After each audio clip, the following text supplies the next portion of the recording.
Welcome to another Car Chronicles reviews with the Cinema Bros. Scooter Ray, Tacky B, the Cinema Bros because we brothers and we brothers. Bitch! And Tyke, I should be crying, but I just can't let it go. Oh my God. I couldn't finish it. But we just got through seeing M3GAN 2.0. Man. It's the sequel to M3GAN. Movie, what, 2022? 2021? Something like that. The core cast of the first one is back. Gemma, Katie, Tess, and Cole. Is it Tess or Jess? Tess. I think Tess. And Cole are back. And if you saw the commercial, there's a new killer robot on the loose, and they have to pretty much turn to M3GAN to help them get out of the mess that they're in. That's pretty much a overview of the movie. If you know, you watched the first one leaned more into a horror aspect with, the whole killer doll. This one leans more into kind of a action comedy type situation. Like, you're going to have the obligatory horror moments because you still got the whole killer robot aspect, but it's more action comedy. And it wasn't a bad movie. But the whole time I'm watching this movie, all I could think is obligatory sequel. Yeah.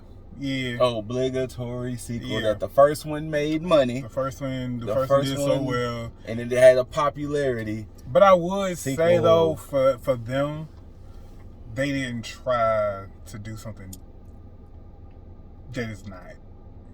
Like they know what type of movies they making. True. I will say that too.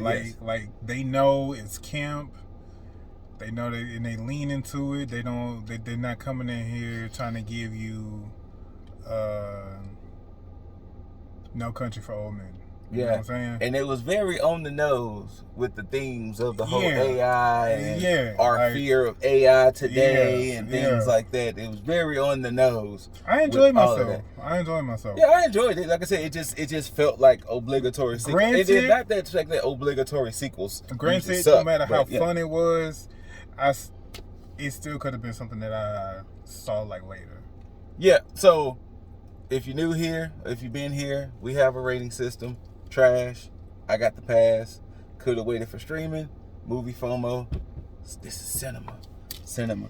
And this is a very high, for me, a very high. I could have waited for streaming. Considering I saw the first one on Peacock, this one is a very high. I could have waited for streaming, personally speaking. Yeah. And not to say the movie is bad. It's the movie FOMO for me because it's still very fun. It's a fun time at the theater. Yeah, and ultimately at the end of the day, it was fun to see it on the big screen, see how it played out. But like in theory, I could have. But in theory, for streaming. If there would have been something that would have stopped me from seeing this movie, I would have had to wait for streaming, I wouldn't have been, oh no, I gotta die on social media. Oh no, don't discuss the movie around me. No, it wouldn't have been none of that. It would have been just like, okay. Wouldn't have gave that. Yeah, so definitely, like I said, a very high. I could have waited for streaming. I still enjoy the character of M3GAN and how they make her. She's fab, and if this movie set up potential sequels past this. Yes. So even if they do decide, if it's not like a theater property no more, I can definitely see it being straight to streaming property, where you'll see multiple. I can see that. Multiple makers. But if this one do good, I do see them at least a third one. Yeah. At least a third one. Now I will say this, and I wouldn't even be surprised if they maybe try to cross over with somebody. I can definitely see that. But I will say this. And I hope if they do make a third one or whatever they do with it going forward, hopefully with this movie, it is the change of Gemma. Because the way she was getting read to filth. I think in this by movie, the end, the way everything wrapped up, I think if we are going to spend any more time with these characters again, Gemma will be different. Because she The gentleman got scalped left and right. And to be fair, it was deserving.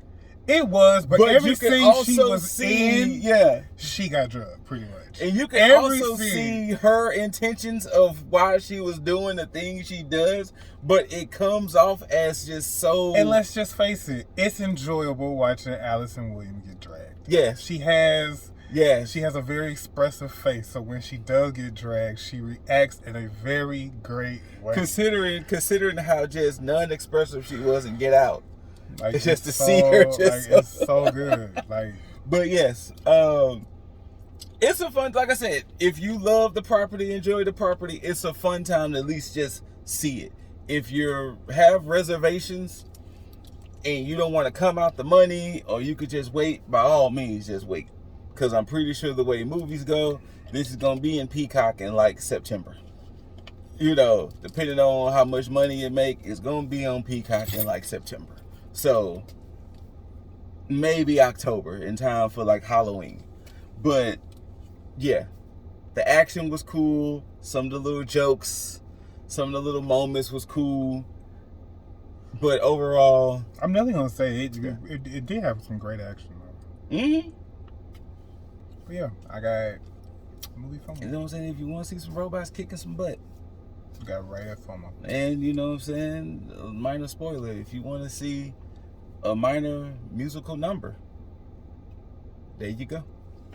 But yeah, whether you loved it, hate it, don't forget to rate it. Thumbs up, thumbs down, like, share, subscribe, comment, all the other good stuff. Don't let the algorithms take over. You know what I'm saying? Be in control of the algorithms. They already took over. Be in control. That's what the movie was telling you, to be in control. Thank y'all. Until next time. Peace.